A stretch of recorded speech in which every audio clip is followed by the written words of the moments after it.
I'm speaking from a car because I'm in an obscure part of central Pennsylvania at a place where there is no internet. So I've had to go to a truck stop. This is my way of demonstrating how the United States desperately needs a new infrastructure of rural broadband. Excellent. But okay, let me start by just saying a little bit about um, the theoretical background of Dorothy's and my work and how we got into it. I don't know why that slide keeps advancing. In 1837, Charles Darwin, this was roughly 20 years before he would publish The Origin of Species, began to realize that his theory of evolution by natural selection, originally designed to explain the evolution of morphological structures like the beak of a finch, could also be used to explain the evolution of the ability to think, of cognitive processes. And he said, we can thus trace causation of thought. It obeys the same laws as other parts of structure. And a few pages later, in one of his notebooks, he said, the origin of man is now proved. Metaphysics must flourish. He who understands the baboon would be more toward metaphysics than Locke. This has been a sort of inspirational quote for a lot of us working on the social behavior of animals, particularly non-human primates. And it's led us to ask a series of sort of basic questions. The question arises then, what are these brains for? What are these animals doing? How does their thinking differ from ours? And just to give you a little bit of background, I'm going to be talking about work on baboons, which are old world monkeys, which shared a common ancestor with humans roughly 25 million years ago. So they're close relatives of modern humans, but not the closest. The closest are chimpanzees, bonobos, and gorillas, which shared a common ancestor around 5 million years ago. But setting that aside for a moment, what we're going to be talking about are baboons, and specifically baboons in the Okavango Delta of Botswana. Some of you may have been there. It's one of the great tourist attractions of the world. If you haven't been there, you really ought to go. It's in northwest Botswana, in the Kalahari Sands area, and it's a wide open woodland savanna. And each year, floodwaters come down from the rivers in Angola and they flood this savanna woodland up to a depth of about your knees. And then gradually the waters recede. When the flood comes down and floods the area, this is the camp that we lived in for many years. And we and our graduate students and postdocs and our children, we raised our children in this area, going back and forth from here to the University of Pennsylvania. And we also interacted with our postdocs and lived alongside a small river and went out to see the baboons every day. Um, the baboons, when the floodwaters come down, the baboons wander from, the baboons move from one area to another by wading through the water or sometimes riding on the backs of each other's. And it's really wonderful to see the baboons going back and forth between these little islands that are above the water level. If you go to the BBC series Planet of Earth and you go to the chapter on savannas, you will see our baboons, the very same ones, being filmed by photographers who got some great shots of them moving from island to island. Gradually, the waters recede and the area becomes a wide open savanna in which the baboons live among all sorts of wild animals, elephants, lions, and so on. And we follow them every day on foot. So every morning we get up, we find where the baboons are sleeping, and we follow them and take data on their social behavior. The group we're interested in is about 70 or 80 individuals. We recognize all of them individually. This takes a while to learn, but once you get it, it's automatic. And we follow them, each one we follow for 10 minutes, then another for 10 minutes, then another for 10 minutes, and so on, taking data on handheld computers and recording who interacts with whom, and downloading the data in the evening and building up an enormous database. We did this for 16 years, on who interacts with whom and what the consequences are. The other kind of data that we collect is data from fecal samples. We've gotten really interested in baboon poop because it turns out that you can get some interesting things from it. So in the upper left-hand picture is Dorothy collecting a fecal sample from a female who's just pooped. So we get a fecal sample once a week from every individual in the group. And then we analyze that fecal sample according to glucocorticoid metabolites, which is a short, long term for a measure of stress. So we can tell who's under stress, who's not, and how that changes over time. And this analysis was developed by Jacinta Biener, one of our postdocs, who's now a professor at the University of Michigan. And there she is in the lower right, processing poop samples along with our two daughters. So we collect all these data and we follow the animals. And let me tell you a little bit about the social structure of baboons. So these are large groups of 60, 70, 80 individuals composed of many animals, some of whom are related and some of whom are not. There are usually about 25 or 30 adult females, about half as many adult males, and they're young animals. When a young male grows up, he reaches adult size at around 6 or 7 years of age and gradually gets bigger and bigger. And around that time, he leaves the group where he was born and goes to join another group. And he may do this once during his life or multiple times during his life, joining one group after another.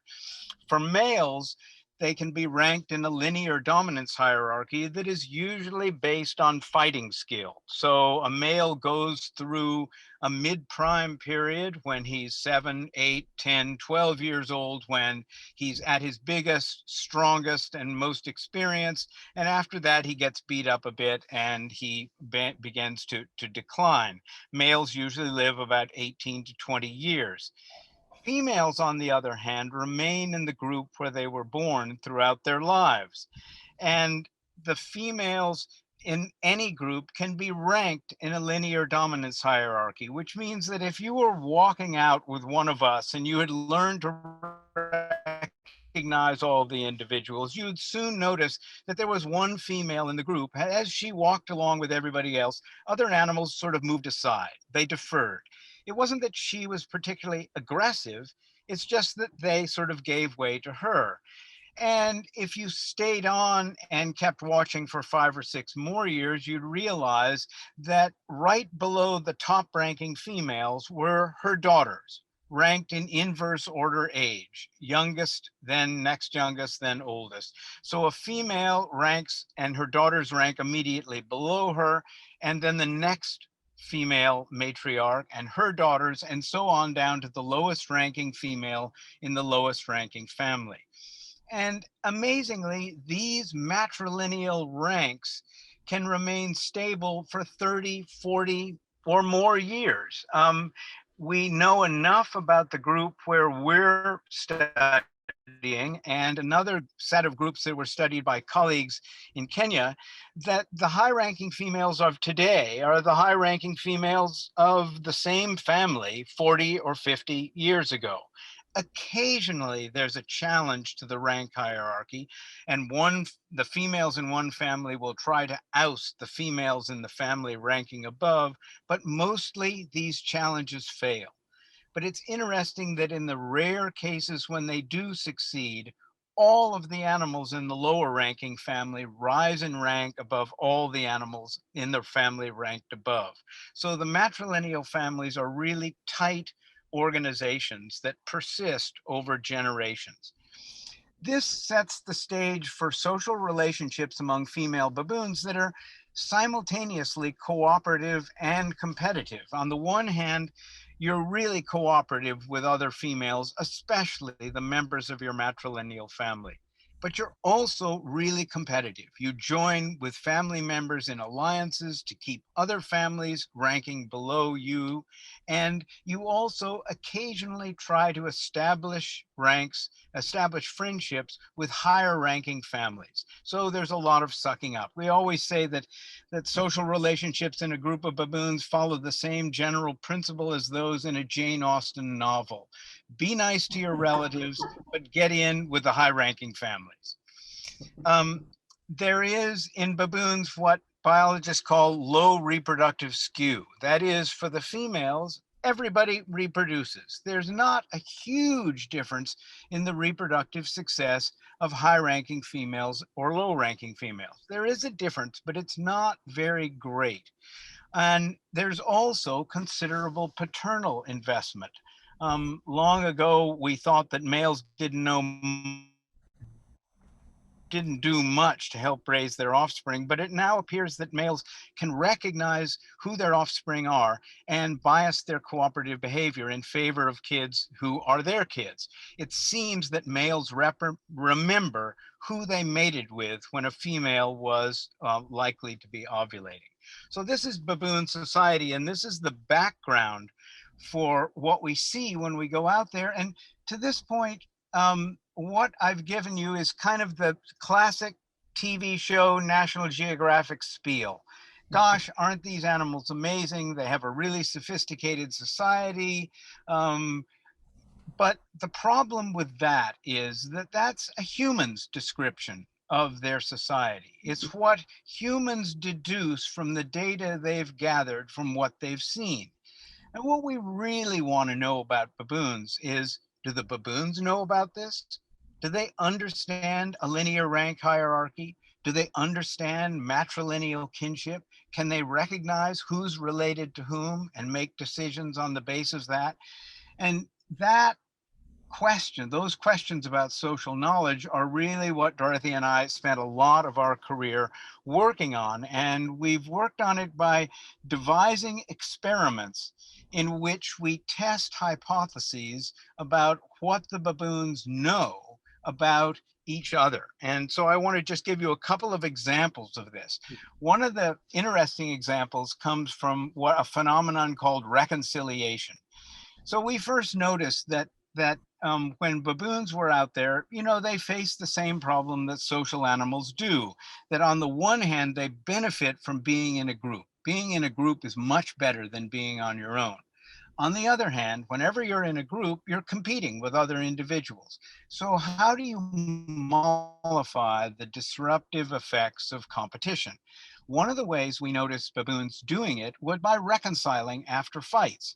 And they seem to reconcile using vocalizations. So what would happen was you'd see two animals, say A and B, and they would get involved in a fight. And then just as they were about to separate, A, the dominant animal, would turn to B and give a grunt. Ugh. And B immediately would relax. And then the animals would go along and interact with each other. It was as if the grunt really worked to reassure B that, yes, we've had a fight, but it's not all that bad. So this seemed interesting, but we didn't really know that the grunt was the crucial thing. So what we did is we designed an experiment. Um, sorry. We waited as we followed along the animals, and we had loudspeakers and other stuff along with us. And we waited until one animal threatened another. So let's say B1, that is a member of the B second ranking family, number one in that family, threatens D1, a member of the fourth ranking family. So we wait until B1 threatens D1, and then the animals separate without reconciliation. We follow D1, the victim, and we wait until they've separated, and then we hide a loudspeaker in a bush and play B1's grunt that we've recorded. We've got a huge library of all these sounds. And we see whether or not it affects D1's behavior. It's as if does D1 think that B1 has reconciled?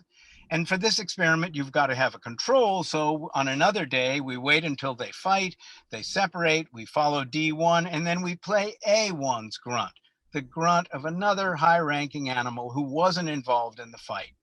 And it turns out that if you play A1's grunt, it doesn't affect D1's behavior at all. But if you play B1's grunt to D1, it really changes D1's behavior. All of a sudden, D1 approaches B1, its former rival, or if B1 approaches it, it tolerates that. So the grunt really seems to reconcile the two individuals. But it gets more interesting because it turns out that sometimes when two individuals fight, say B1 threatens D1, another member of the B family will come over and grunt to D1 as if to say, that was just my sister, don't worry about it. It's not a big deal. Well, this is really much more interesting in terms of a cognitive operation. So here's the experiment we did to test it. We wait until B1 threatens D1, and then we play B2's grunt, another member of the B family, and we see what happens. And we have the usual control where we play A1's grunt. And it turns out that if we play B2's grunt, then D1 shows this phenomenon that it has felt itself reconciled after the fight. Now, the interesting thing, the idea behind these experiments is, what does D1 have to know Hmm. in order to explain the outcome of this experiment? Well, D1 has got to know that this is a grunt. It's got to know that it's B2's grunt. We know that animals can recognize each other's vocalizations. So it's got to know that it's a grunt from B2, and it's got to know that B2 is a relative of B1, and it's got to remember that it just had a fight with B1. And assuming that that level of knowledge is the only way we can explain D1's behavior according to this experiment. In other words, it assumes that, or I should say more cautiously, to explain the results of our experiments, we have to assume that D1 has in its mind a picture that the B family members go together, and interactions with one imply interactions with some of the others. And that this going together is not the same as the interactions with another family. And it's got to remember who it's interacted with in the past, and so on and so forth.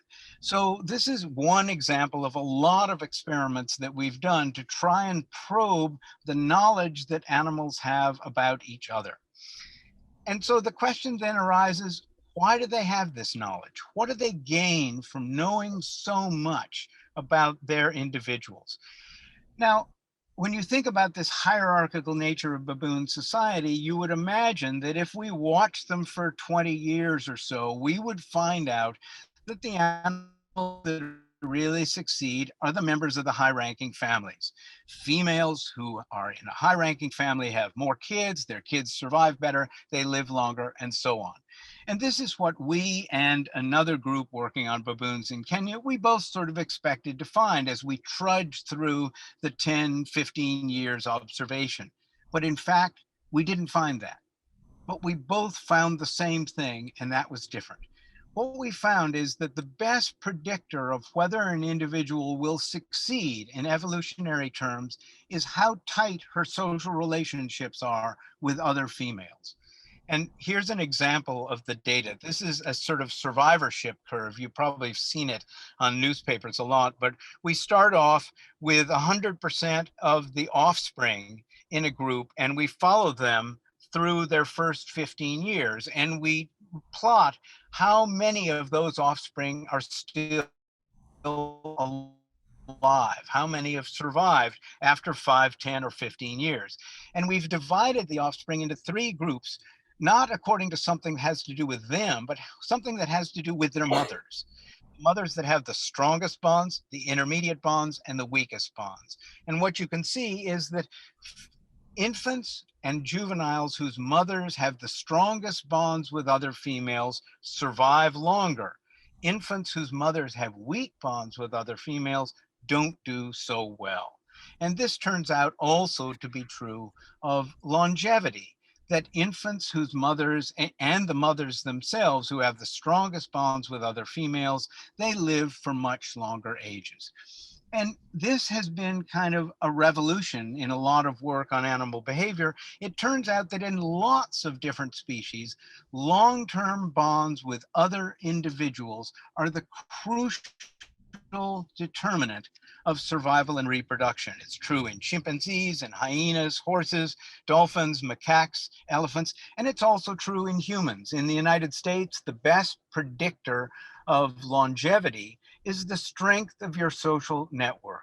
Even controlling for things like smoking, drinking, drugs, and so on. The best predictor is how tightly bonded you are with your social network, usually of kin, but also of friends and companions. So this is an interesting phenomenon because when it was discovered in humans, people thought, well, social bonds are a way to reduce stress and we have a really stressful life. Well, it turns out that the same generalization is true for baboons. So that's the end of my scientific presentation. But I must admit that, as you all can imagine, if you spend your life studying baboons, a whole lot of rather amusing and weird things happen to you. And so Dorothy and I have had a lot of weird and amusing things happen to us. And I just thought I'd go over some of those. First of all, early on in our careers, we got on the New York Times front page for an African study finding monkeys using language, but 2 or 3 days later, the National Enquirer also put us high in the pages, saying that the government is wasting our money on monkey business. About 10 years later, it turns out that Charles Manson in the maximum security mental institution in California had been reading some of our articles in popular magazines, and he sent me a long, long pencil written letter talking about the bonds that he had formed with animals on his ranch and in prison, and how the animals turned on him eventually and he had to kill them. It's a long and lengthy saga. And in the end, I was in serious correspondence with the wardens, who told me that they would stop all Manson's correspondence with me, which was, I suppose, somewhat reassuring. A few years later, Alexander McCall Smith, the author of the #1 Ladies Detective Agency about Botswana, came to visit our camp. He was interested in baboons, and he followed us around for a while, and then a year and a half later announced that he had written a baboon opera. It was really a baboon Macbeth, and it was about a husband and wife team of scientists who followed a group of baboons and found out that the younger brother of the alpha male was teaming with an adult female to murder the alpha male and take over his rank. And the scientists, the married couple in this play, were faced with a dilemma because should they intervene, should they do anything? And they end up singing a lengthy aria entitled "We Must Be Objective." finally, in the sort of apogee of our career, the bookseller in London has a competition every year for the oddest book title of the year. And in 2007 or 2008, Baboon Metaphysics was right up there and nominated. So you can see some of the past winners: How to Avoid Huge Ships, Reusing Old Graves, Living with Crazy Buttocks. In the 2008 competition, we beat out curbside consultation of the colon, the large sieve and its applications, and we also beat out strip knit with style. But we sadly came in second to the 2009-2014 outlook for 16 milligram containers of fromage frais. So that really is a summary of our scientific achievements. And I'll end there and be happy to take any questions. Thank you, Robert. What's the first question? So, Robert, this is Jim Zins. How did you measure bonding, or how did you measure interactions between the baboons to get to the idea that more bonding led to a longer lifetime? The best way to measure bonding is through grooming, which is the most common cooperative behavior, and also alliance formation. So every time a certain individual gets involved in a fight and tries to recruit allies, how often did you support that individual coming over to help her? So grooming, alliance formation, time spent together, tolerance at feeding sites, those things. Hey, Bob, 30 years since I last saw you. Yeah, we're we're right in there together. I just couldn't help but remark, and you already talked about it, about the similarity to elephant social structure and baboons. And I'm curious if you think these have evolved somewhat environmentally because of savanna habitat, or because of the dispersal they have to do to collect resources, and the need to coordinate their activities to make sure that their offspring, do well. Well, I should say, first of all, you're absolutely right. There is a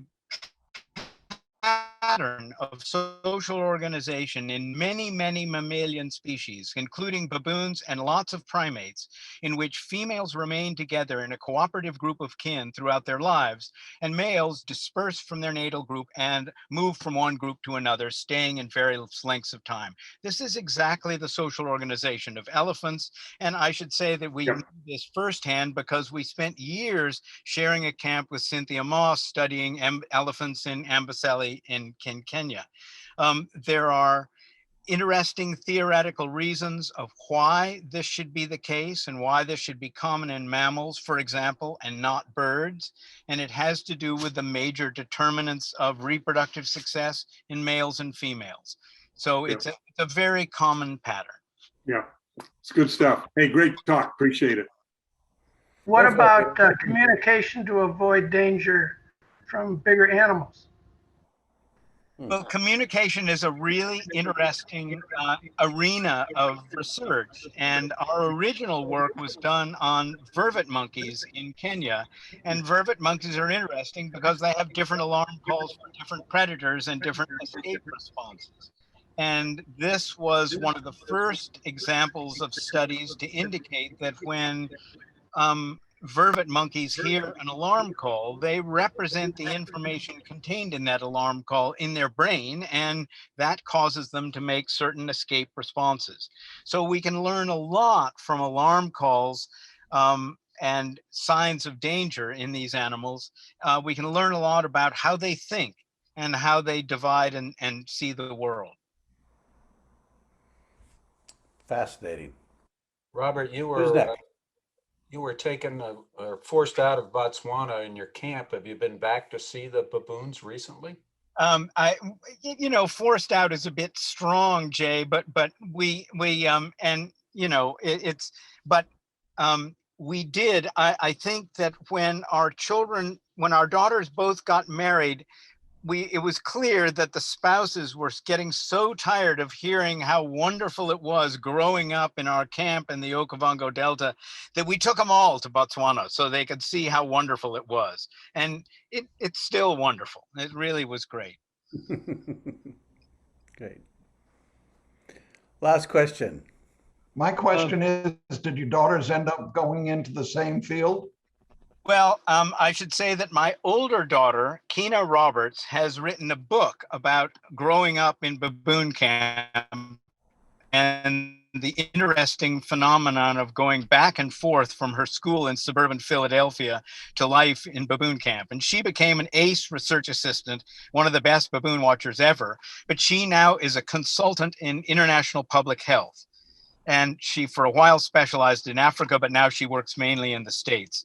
The other daughter is a human rights lawyer at the State Department. And so she too is involved in Africa. That's her special area of focus, but not with primates. On the other hand, they do have a surprising amount of knowledge of primates, and that's kind of reassuring.